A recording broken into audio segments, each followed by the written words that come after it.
प्यारे बच्चों नमस्कार। क्षेत्रपाल कोचिंग क्लास में आपका स्वागत है। और आज हम पढ़ेंगे कल से आगे। कल वैदिक मैथमेटिक्स में हम वैदिक अलजेब्रा पढ़ रहे थे। अभी हम आगे शुरू करेंगे इसका वैदिक मैथमेटिक्स का सेकंड जो फॉर्मूला था, सेकंड सूत्र था, उससे शुरू करेंगे। सूत्र शून्यम साम्य समुच्चय।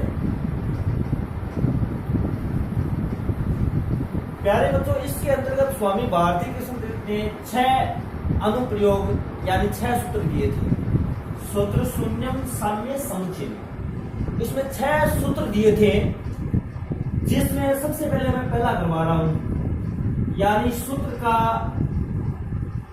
प्रथम अनुप्रयोग।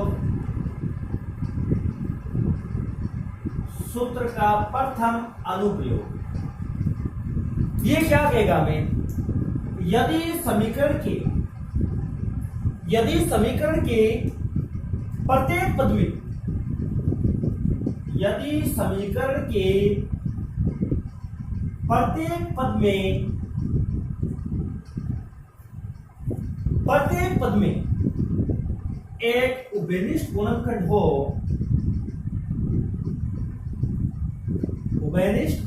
हो, तो उस उभयनिष्ठ गुणनखंड के बराबर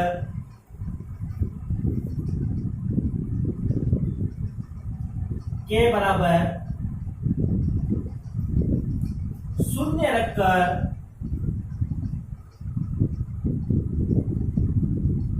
चर राशि का मान ज्ञात करते हैं।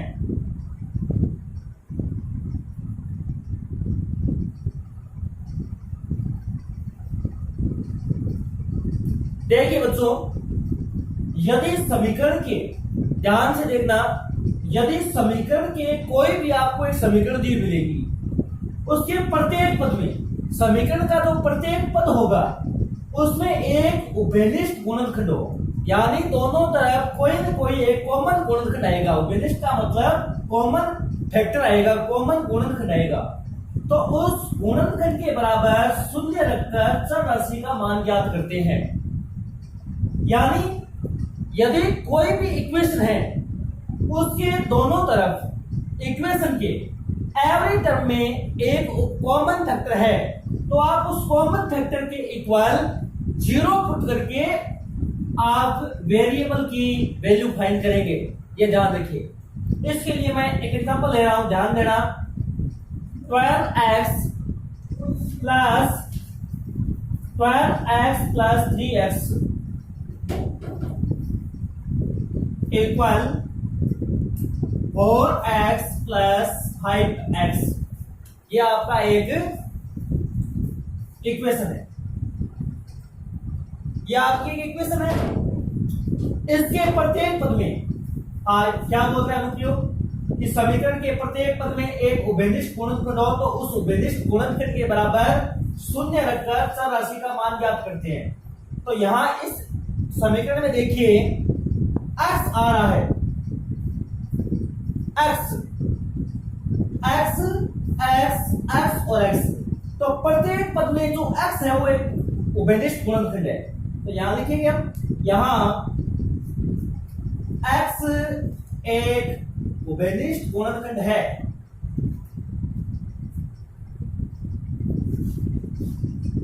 आता है x बराबर 0। x की वैल्यू क्या आ गई? 0 आ गई। आपको डायरेक्ट x की वैल्यू मिल जाएगी यहां से। तो ये हो गया आपका एग्जांपल। एक मैं और ले रहा हूं, देखिए एग्जांपल सेकंड, जो अभी प्री बोर्ड में दिया था, जो गवर्नमेंट का प्री बोर्ड था, उसमें आया था ax-1 plus bx-1 equal cx-1 और प्लस dx-1। ये क्वेश्चन है। a ब्रैकेट में x-1 प्लस b ब्रैकेट में x-1 इक्वल c ब्रैकेट में x-1 और प्लस d ब्रैकेट में x-1। तो ये जो बराबर का साइन है, इससे पहले और इसके बाद में x माइनस वन एक ऐसा गुणनखंड है जो दोनों तरफ कॉमन है, x माइनस वन बराबर से पहले भी और x माइनस वन बराबर के बाद भी, तो इसलिए x माइनस वन के बराबर क्या हो जाएगा, 0 हो जाएगा। तो आप लिखोगे यहां x माइनस वन एक उभयनिष्ठ गुणनखंड है, उभयनिष्ठ गुणनखंड है, आता है x माइनस वन बराबर 0। x माइनस वन बराबर 0 होगा तो x बराबर क्या आएगा, माइनस वन आगे भेज दो तो x बराबर क्या हो जाएगा, 1, माइनस वन आगे गया प्लस का 1 हो गया, तो ये x की वैल्यू आ गई। तो इन दो उदाहरणों से आपको मैंने सूत्र का प्रथम अनुप्रयोग समझाया है। दोबारा ध्यान दें, आपको कुछ नहीं करना है, आपको एक समीकरण दी हुई मिलेगी, उसमें आपको देखना है कि कॉमन गुणनखंड क्या आ रहा है। अगर x ओनली x आ रहा है तो x के बराबर 0 कर दो, और यदि x माइनस वन या कुछ और आ रहा है तो उसके बराबर 0 करके हम चर राशि की वैल्यू फाइंड कर लेंगे। तो इस प्रकार ये प्रथम अनुप्रयोग कंप्लीट हुआ। अब आगे करवा रहे हैं द्वितीय अनुप्रयोग सूत्र का। द्वितीय अनुप्रयोग में कोई नोट करना चाहे तो फटाफट कर लो।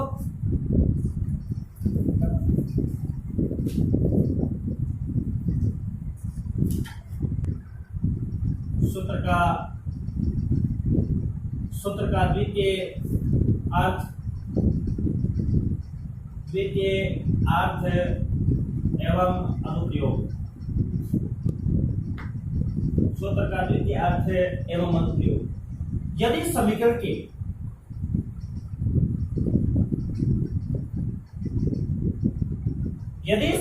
के दोनों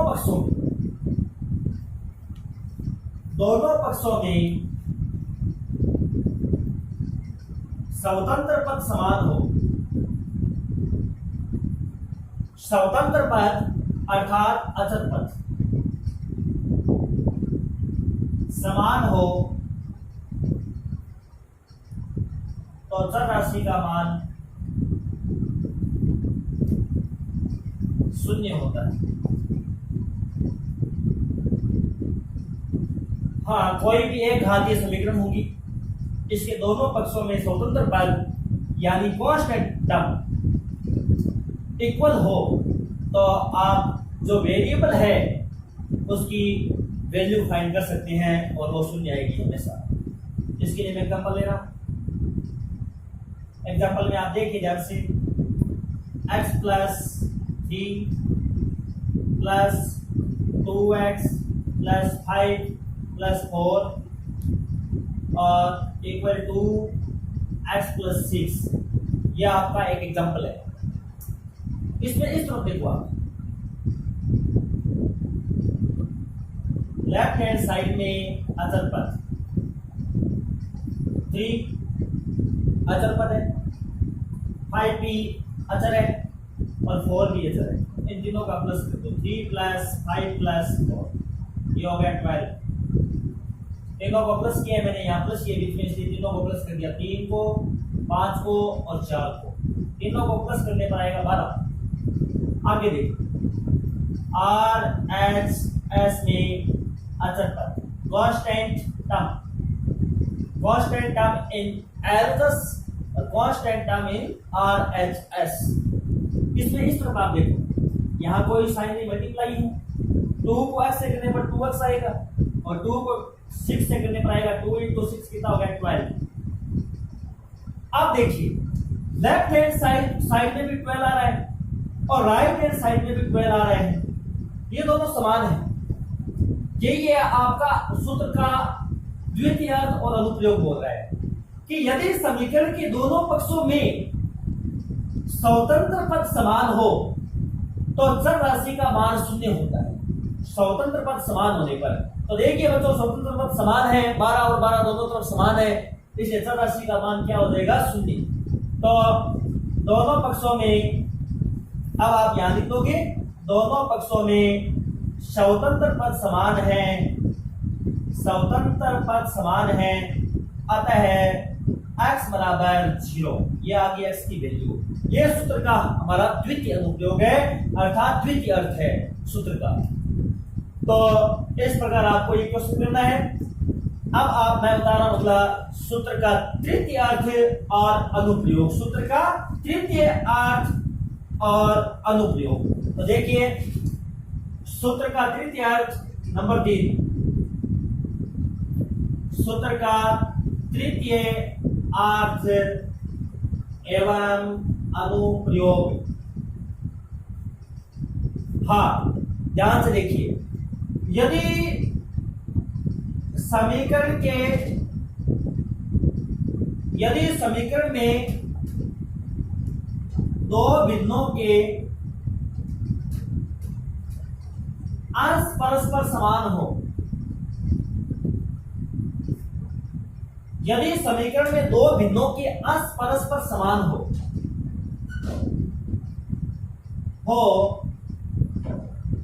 तो हरों का योग शून्य के समान रखकर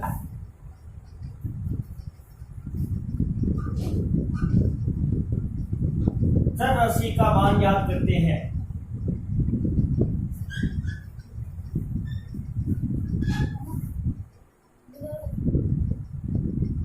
यदि समीकरण में दो भिन्नों के अंश परस्पर समान हो तो हरों का योग शून्य के समान रखकर चर राशि का मान ज्ञात करते हैं। ये ध्यान दें आप बच्चों, कोई भी इक्वेशन उसके न्यूमरेटर, जो फ्रैक्शन के न्यूमरेटर है, अगर वो इक्वल है तो आपको करना क्या है कि वो उस फ्रैक्शन के जो डिनोमिनेटर है उनको प्लस करके अगर उसको आप 0 के इक्वल करोगे तो x की वैल्यू आपको मिल जाएगी। ये आपका सूत्र का तृतीय अर्थ एवं अनुप्रयोग है। देखिए एग्जांपल के लिए मैं ले रहा हूं एग्जांपल बुक का 1/x plus a plus 1/x plus b equal 0। ये आपके पास एक इक्वेशन है। अंश यहां अंश परस्पर समान है। Here numerators are same, so sum of denominator will be 0। अतः हरों का योग बराबर क्या करोगे, 0 करोगे। तो x plus a plus x plus b equal 0। x में x प्लस करने पर क्या आएगा, 2x और प्लस का a और प्लस का b इक्वल 0। ये प्लस का a और प्लस का b दोनों आगे भेज दो तो इस तरह बचेगा 2x इक्वल माइनस का a माइनस का b और x इक्वल हो जाएगा माइनस का a माइनस b अपॉन क्या हो जाएगा 2। ये आ गई x की वैल्यू। इस प्रकार हम x की वैल्यू फाइंड करेंगे सूत्र के तृतीय अर्थ एवं अनुप्रयोग से। इसके बाद अगला करवा रहा हूं मैं सूत्र का चतुर्थ अर्थ एवं अनुप्रयोग। सूत्र का चतुर्थ अर्थ एवं अनुप्रयोग।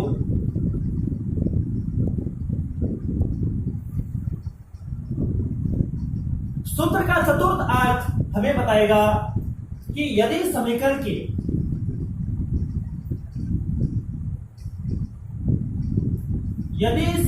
के दोनों पक्षों के अंशों का योग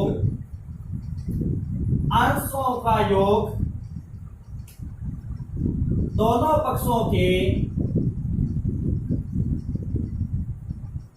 हरों के योग के समान हो तथा दोनों योग एक निश्चित अनुपात में हो। निश्चित अनुपात में हो तो किसी भी योग को शून्य समान रखकर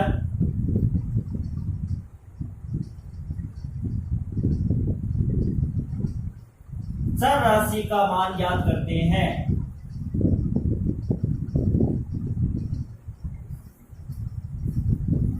हाँ ध्यान दें, यदि समीकरण के दोनों पक्षों के, कोई समीकरण है उसके दोनों पक्षों के अंशों का योग दोनों पक्षों के हरों के योग के समान हो तथा दोनों योग एक निश्चित अनुपात में हो तो किसी भी योग को शून्य के बराबर रखकर चर राशि का मान ज्ञात करते हैं। आपको एक समीकरण दी मिलेगी, आप उसके दोनों पक्षों के अंश जोड़ो, फिर दोनों पक्षों के हर जोड़ो, या तो वो दोनों बराबर आएंगे या वह दोनों एक निश्चित अनुपात में आएंगे।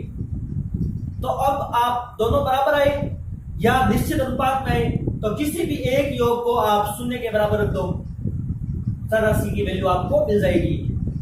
एग्जांपल के लिए देखिए, मैं एग्जांपल ले रहा हूं। Example number 1, 2x + 3 upon 2x + 5 equal 2x + 5 upon 2x + 3। अब क्या होता है, समीकरण के दोनों पक्षों के अंशों का योग, ये अंश है इसका, ये अंश है, इनका योग, अंशों का योग। 2x में 2x प्लस करने पर कितना हुआ 4x, 3 में 5 प्लस करने से कितना हुआ 8, 4x + 8। अब नीचे वाले हरों का योग करो, 2x में 2x प्लस किया 4x, 5 में 3 प्लस किया कितना आया 8। Sum of numerator sum of denominator are same, so 4x + 8 = 0। यहां से x की वैल्यू मिलेगी, प्लस का 8 आगे भेज दो, 4x = -8 और x = -8/4, तो ये आ गया -2, ये x की वैल्यू आ गई। इस प्रकार सिंपल सा काम है, एकदम सिंपल सा। आपको थोड़ा सा ये लैंग्वेज याद होनी चाहिए। लैंग्वेज याद होने के बाद आपको अपने आप सिस्टम से चलना है, उस हिसाब से चलना है। अब मैं इसमें एक एग्जांपल और ले रहा हूं ताकि आपको कुछ ज्यादा समझ में आए। ये मैं रब कर रहा हूं, इसके बाद आप एक और देखिए।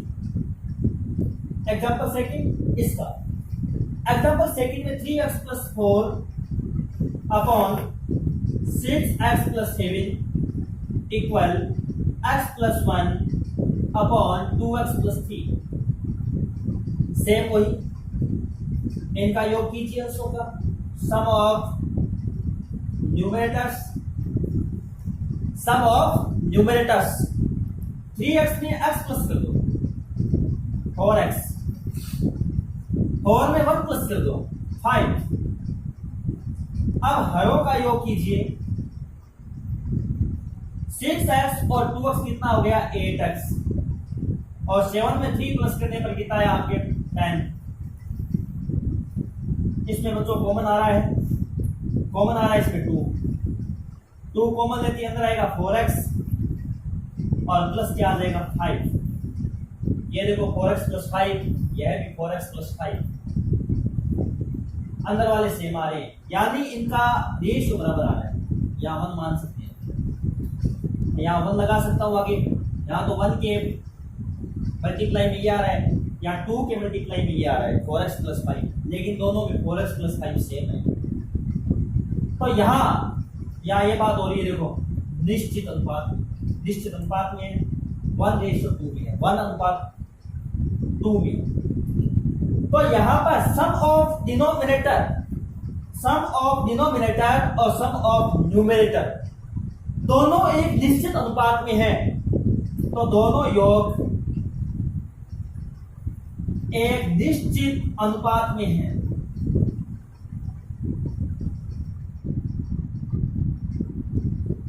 Both sums are a definite ratio, so 4x + 5 = 0। 4x plus का 5 आगे भेज दो -5 और x = -5/4, ये x की वैल्यू आ गई है। तो ये सूत्र का चतुर्थ अर्थ और अनुप्रयोग है। अब आपके दो और बच रहे हैं, सूत्र का पंचम अर्थ और सूत्र का षष्ठम अर्थ।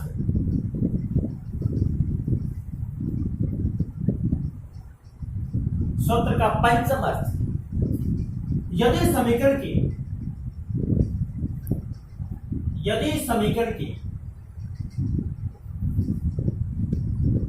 एक पक्ष के, ये एक पक्ष में चलेगा, वो दोनों पक्षों में जा रहा था। यदि समीकरण के एक पक्ष के अंश व हर का अंतर, इसमें योग नहीं अंतर है, समीकरण के एक पक्ष के अंश व हर का अंतर दूसरे पक्ष के अंश व हर के अंतर के बराबर हो,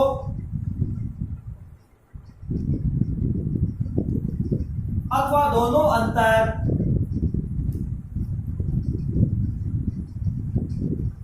एक निश्चित अनुपात में हो।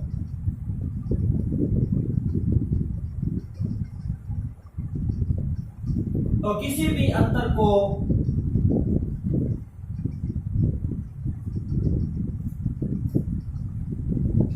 शून्य के बराबर रखकर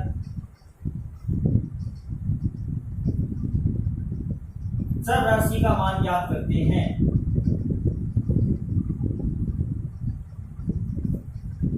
हाँ देखिए, यदि समीकरण के एक पक्ष यानी उसका लेफ्ट हैंड साइड के अंश व हर का अंतर, difference between numerator and denominator is equal to दूसरे पक्ष के यानी जो RHS है उसके न्यूमरेटर और डिनोमिनेटर के डिफरेंस के इक्वल हो, या दोनों डिफरेंस एक निश्चित एक डेफिनाइट रेशियो में हो। तो आप किसी भी डिफरेंस को शून्य के इक्वल पुट करके उस वेरिएबल की वैल्यू फाइंड कर सकते हैं। एक एग्जांपल में,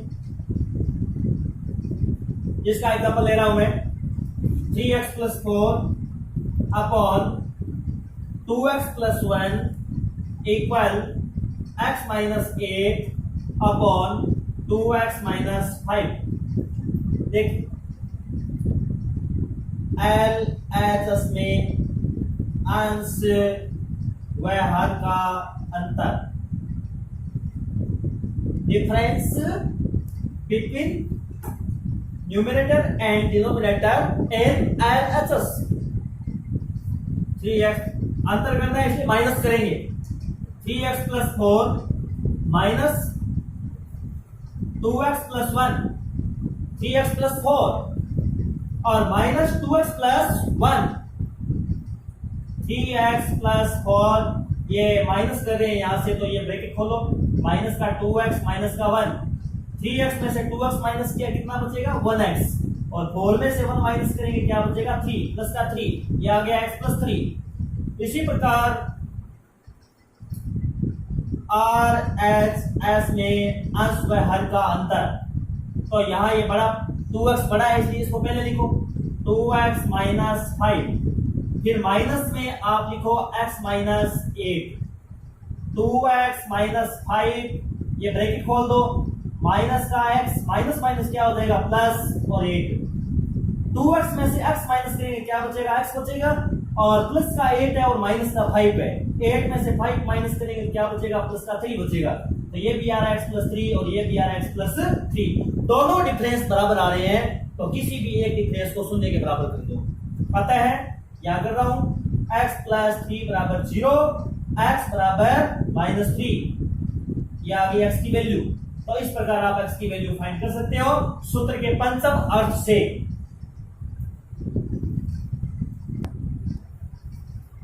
सूत्र का षष्ठम अर्थ और अनुप्रयोग हम पढ़ रहे हैं।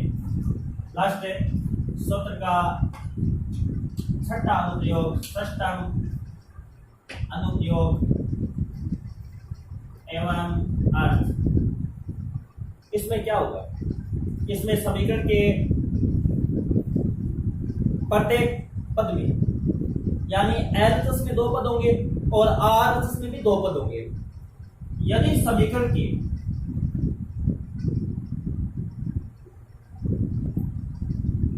LHS एस व आर एच एस में दो दो पद हो तथा प्रत्येक पद का अंश समान हो, यदि समीकरण के L H S left hand side एवं राइट हैंड साइड में दो दो आपको पद मिलेंगे और प्रत्येक पद का जो न्यूमरेटर होगा वो समान होगा, अंश समान हो, तो हरों का योग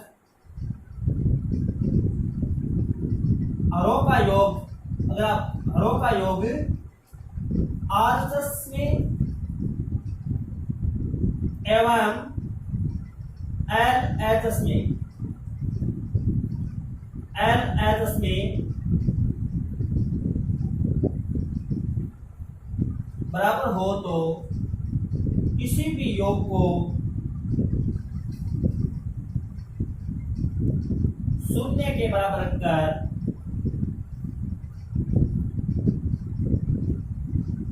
चर राशि का मान ज्ञात करते हैं।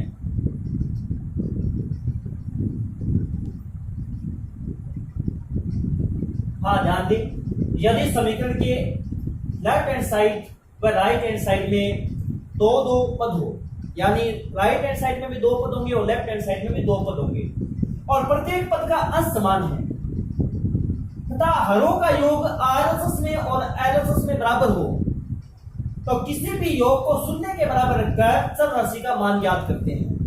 एग्जाम्पल ले देखो, एग्जाम्पल नंबर 1, इसके लिए आप मैं बुक का एग्जाम्पल ले रहा हूं। 1/x+7 plus 1/x+9 equal 1/x+6 और प्लस 1/x+10। ये इसकी लेफ्ट हैंड साइड है, ये इसकी राइट हैंड साइड है। लेफ्ट हैंड साइड में दो पद है और राइट हैंड साइड में भी दो पद है, अंश परस्पर समान है, तो आप सीधा हरों का योग करो। दोनों पक्षों में मैं लिख दूंगा पहले, दोनों पक्षों में अंश परस्पर समान है, अंश परस्पर समान है, अतः एलएचएस में हरों का योग x+7 और x+9, x में x प्लस करो 2x, 9 और 7 हो गया 16। इसी प्रकार RHS में हरों का योग x+6 प्लस x+10, x में x प्लस करो 2x और 10 और 6 हो गए 16।